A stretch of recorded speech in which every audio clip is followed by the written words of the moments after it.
Welcome to HR Voices, a podcast where people leaders share their side of the story. We talk about the challenges they're facing, how they're addressing them, and what changes they hope to see as the workplace evolves. This podcast is sponsored by All Voices, the all-in-one employee relations platform. Hello, and welcome to this episode of HR Voices. I'm Rebecca Taylor, and I'm joined here by Tanya Moore. She's the Chief People Officer of West Monroe. Tanya, thank you so much for being here. Absolutely. Thank you for having me.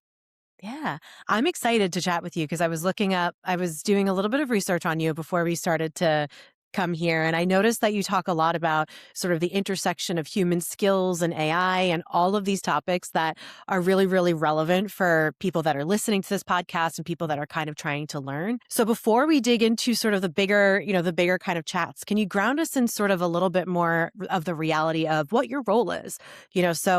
What is the function of the Chief People Officer at West Monroe? How many employees are you overseeing?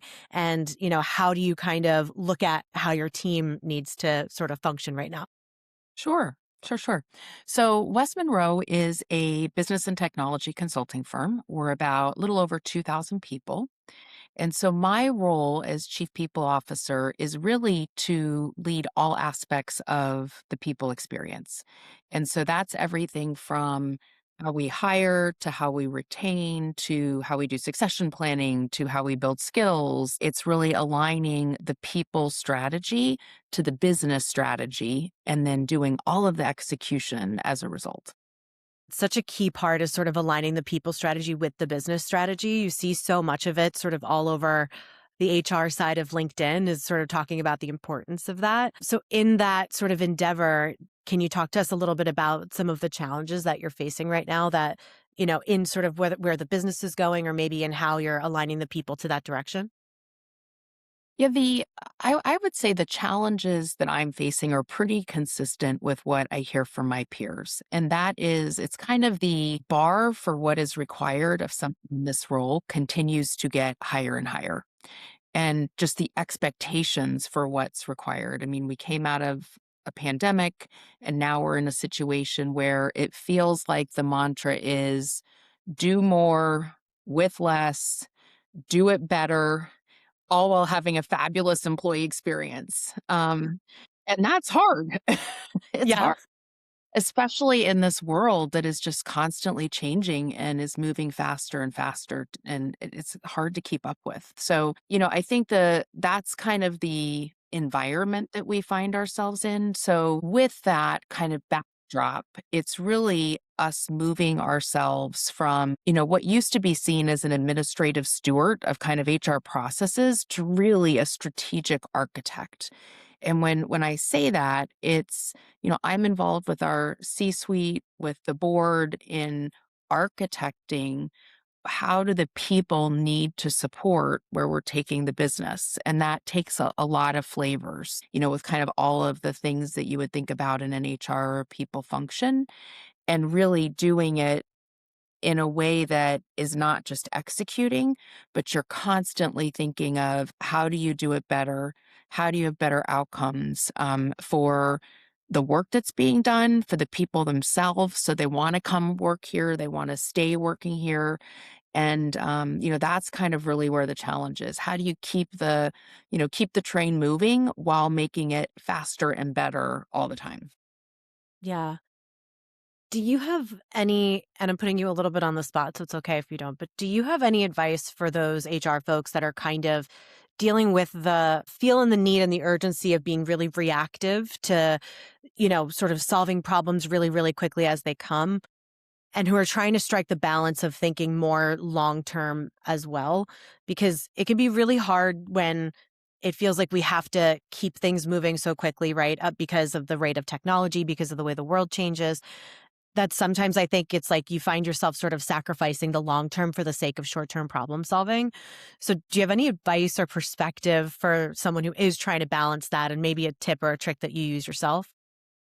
So one of the things that we do here at West Monroe, which is actually pretty helpful, is the HR operation side of things. So think of benefits administration, payroll, those types of things that are incredibly important to how the organization runs. They are under an organization that manages that separately from what my team does.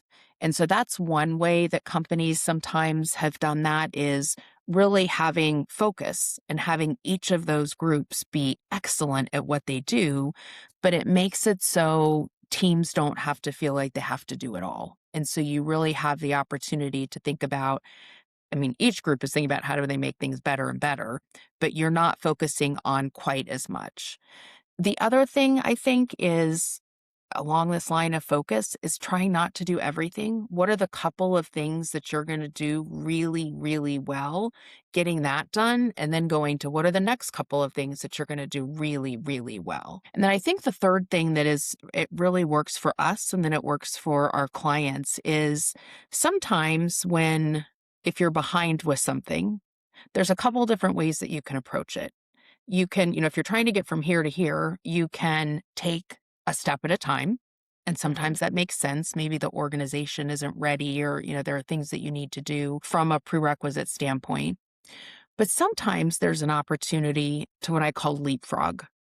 Mm. So, really kind of think about, okay, I could do this step by step by step, or I could leverage, and a lot of times it's technology to help me go from point A to point C much faster and get outcomes at a much, much faster rate. So that's something that sometimes it takes a little bit of a different shift of mindset to think Mm. about. And sometimes it can be a little scary and overwhelming, but it can be really incredibly effective.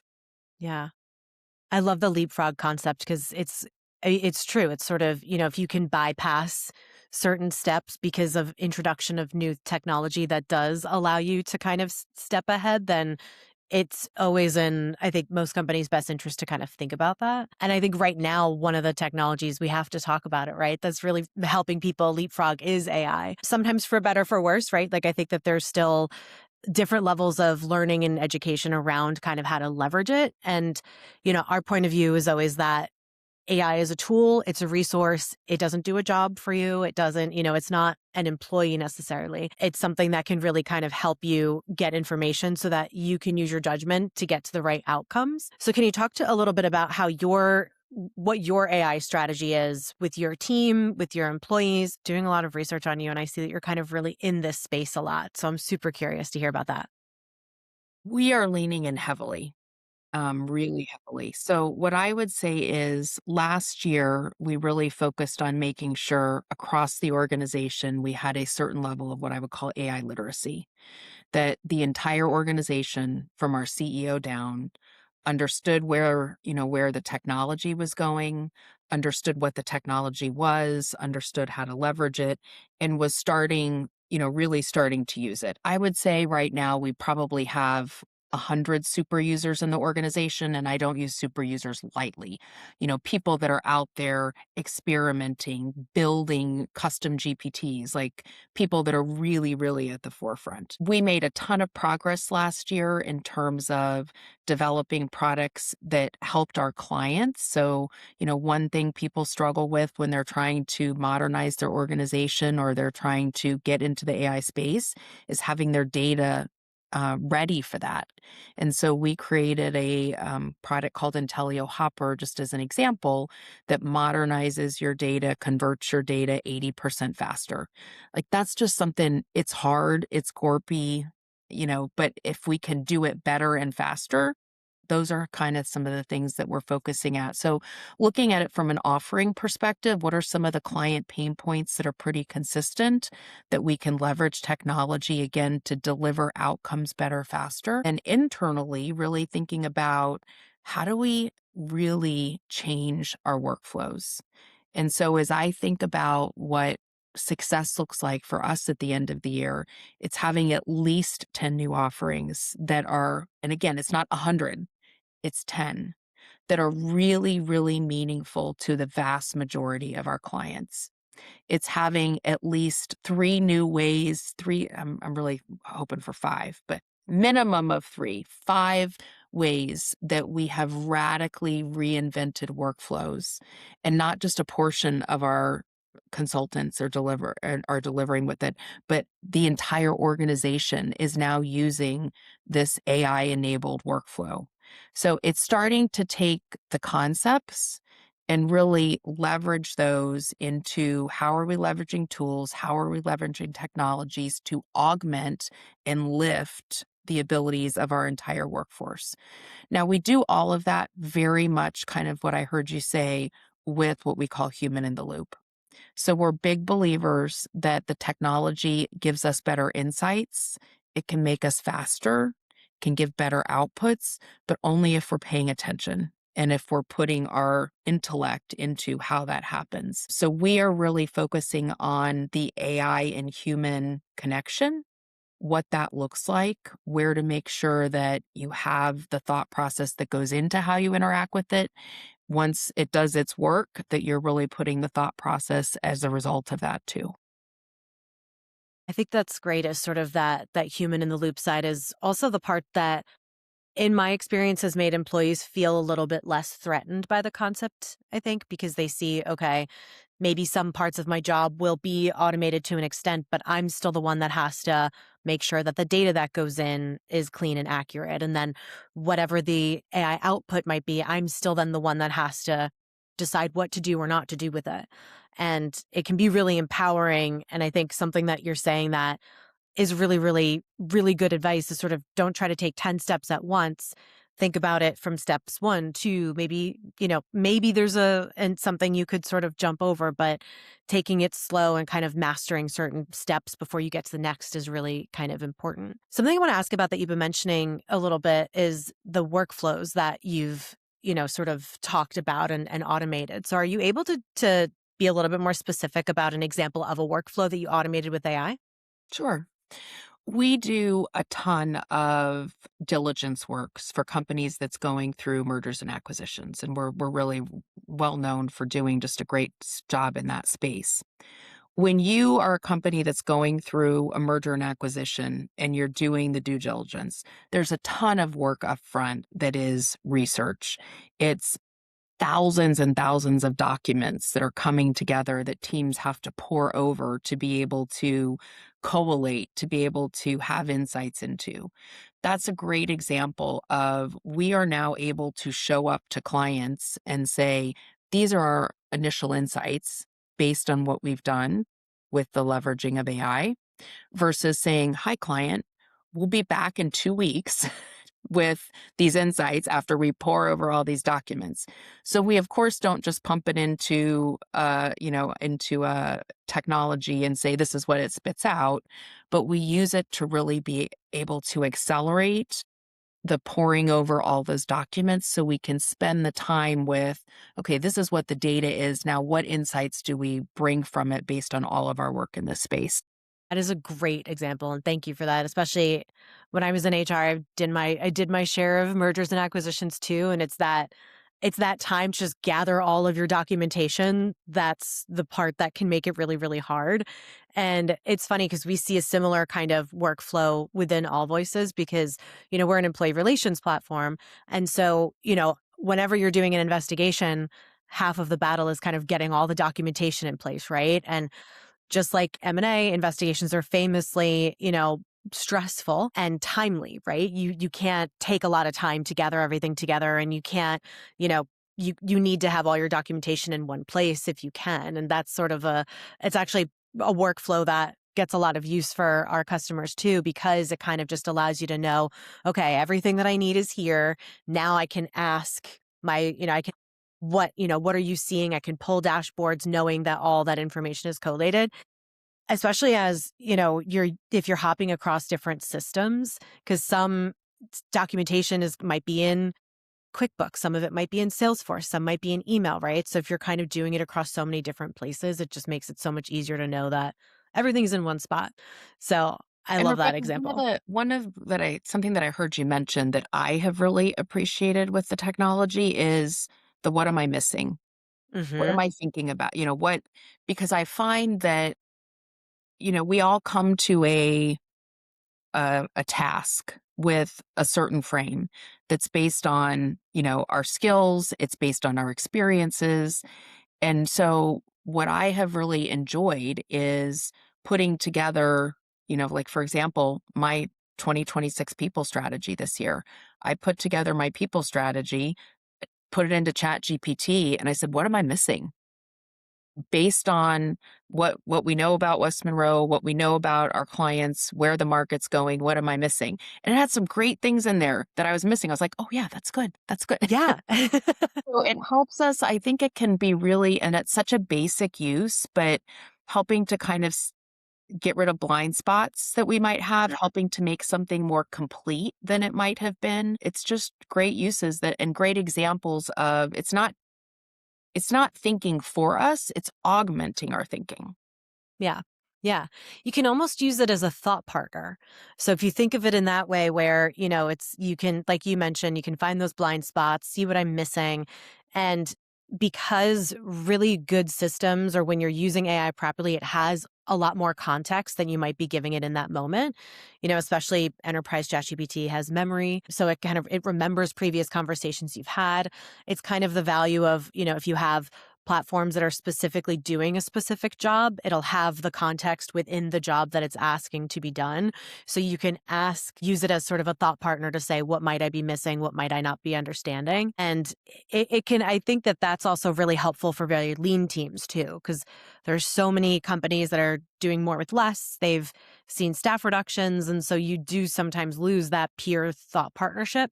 And not that AI totally replaces it, but it is sort of a good tool and resource when the alternative is just you're on your own and hoping for the best, right? And those are pretty easy, basic ways of using it that have great value. And then there are, the technology is getting so good now that you don't have to know how to write code to be able to create your own custom GPT that can help you provide insights. So it's a world that's moving fast. And so what I find is making sure that as leaders, we're modeling it, we're using it ourselves, we're having conversations with our teams about it, we've got a prioritization of what workflows are we trying to work, and then we're experimenting and we're figuring out what works and doesn't, and we're making it better. So really modeling it, and then being in continual learning mode. I mean, I probably spend 8 to 10 hours every single week, whether it's listening to a webinar, looking on LinkedIn to see who's got the latest insight. Our chief AI officer weekly does a call that anyone can come to on our team in all of West Monroe with the latest insights.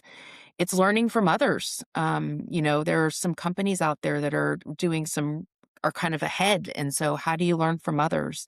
So I think it's just being in this constant learn experiment mode. Yeah.